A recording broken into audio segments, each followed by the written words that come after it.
আসসালামু আলাইকুম viewers, welcome back to my channel. কেমন আছেন সবাই? আশা করি সবাই অনেক ভালো আছেন আর আমিও ভালো আছি। বন্ধুরা, আজ আমি রান্না করে দেখাবো নারকেলের দুধ না দিয়েও কিভাবে নারকেলের দুধের স্বাদে মাংস রান্না করা যায়। আমি কম বেশি মাংস সব রকমই রান্না করে খেয়েছি, বাট এই রান্নাটা আমার কাছে এত ভালো লেগেছে তা বলার বাইরে। আমি আগে একদিন রান্না করেছিলাম, তা এত স্বাদ লেগেছিল তা বলার বাইরে। মনে হচ্ছিল কেমন যেন আমি নারকেল দুধ দিয়ে মাংস রান্না করে খাইছি। তার জন্য ভাবলাম আপনাদের সাথে একটু শেয়ার করি। তো আর দেরি না করে চলুন শুরু করা যাক। আমি এখানে একজন বা দুইজন খেতে পারবে সেই আন্দাজ করে মাংস নিয়েছি, আর নিয়েছি ছোট 2-3টা আলু কেটে। আপনারা চাইলে মাংসটা কম বেশি করে নিতে পারেন, এর ভিতর আবার আলু না দিয়েও রান্না করতে পারেন। প্রথমে কড়াইতে পরিমাণ মতো তেল দিয়ে দিব। তেলটা গরম হয়ে আসলে ওর ভিতর কেটে রাখা আলু আর মাংসগুলো দিয়ে দিব। এগুলোকে আমি হালকা ব্রাউন কালার করে ভেজে নিব।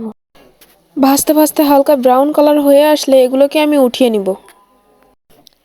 আমি যেভাবে রান্না করেছি এইভাবে যদি আপনি আমার রান্নার প্রসেসটা হুবহু ফলো করেন, যেটুকুই আপনি রান্না করেন, যেভাবেই রান্না করেন, রান্নার প্রসেসটা যদি একই রকম রাখেন তাহলে স্বাদ একই রকমই আসবে।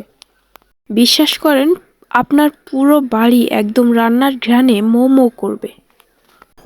আপনি যদি এইভাবে রান্না করেন তাহলে আপনার বাড়ির লোককে আপনার কাছে জিজ্ঞেস করতে বাধ্য যে তুমি আজকে মাংসের ভিতর কি এমন দিয়েছো যার জন্য তোমার মাংস রান্নায় এত স্মেল বের হচ্ছে। এইভাবে রান্না করলে পুরো স্মেলটা হবে নারকেল দুধের মতো, আর স্বাদ স্বাদ তো অতুলনীয়।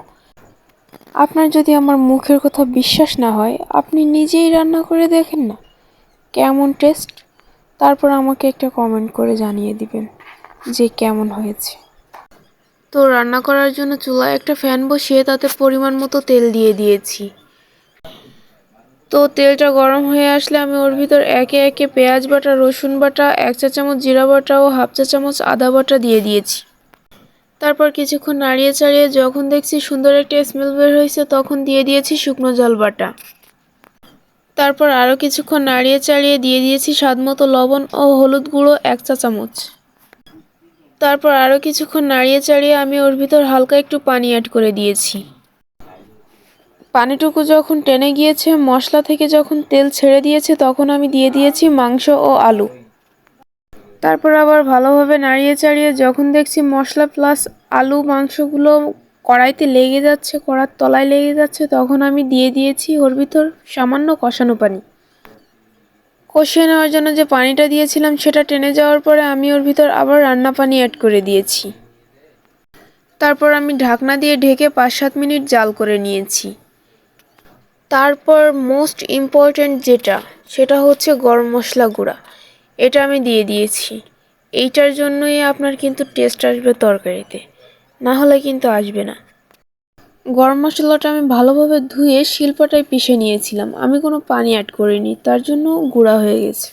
দেখুন, আমার রান্না কিন্তু কমপ্লিট। এখন চলুন পরিবেশন করা যাক। এটা দেখতেও যেমন অসাধারণ হয়েছে, খেতেও তেমন। আপনারা চাইলে বাসায় ট্রাই করে দেখতে পারেন। বন্ধুরা, আমার রেসিপিটি যদি আপনাদের কাছে ভালো লেগে থাকে তাহলে একটা লাইক করবেন, কমেন্ট করে জানাবেন ভিডিওটা আপনার কেমন লাগলো, আর আমার চ্যানেলটাকে সাবস্ক্রাইব করার অনুরোধ রইল। আজকের মতো এখানেই বিদায় নিচ্ছি। দেখা হচ্ছে পরবর্তী নতুন কোনো ভিডিও নিয়ে। ততক্ষণ পর্যন্ত ভালো থাকবেন, সুস্থ থাকবেন, নিজের ও প্রিয়জনদের খেয়াল রাখবেন। আল্লাহ হাফেজ।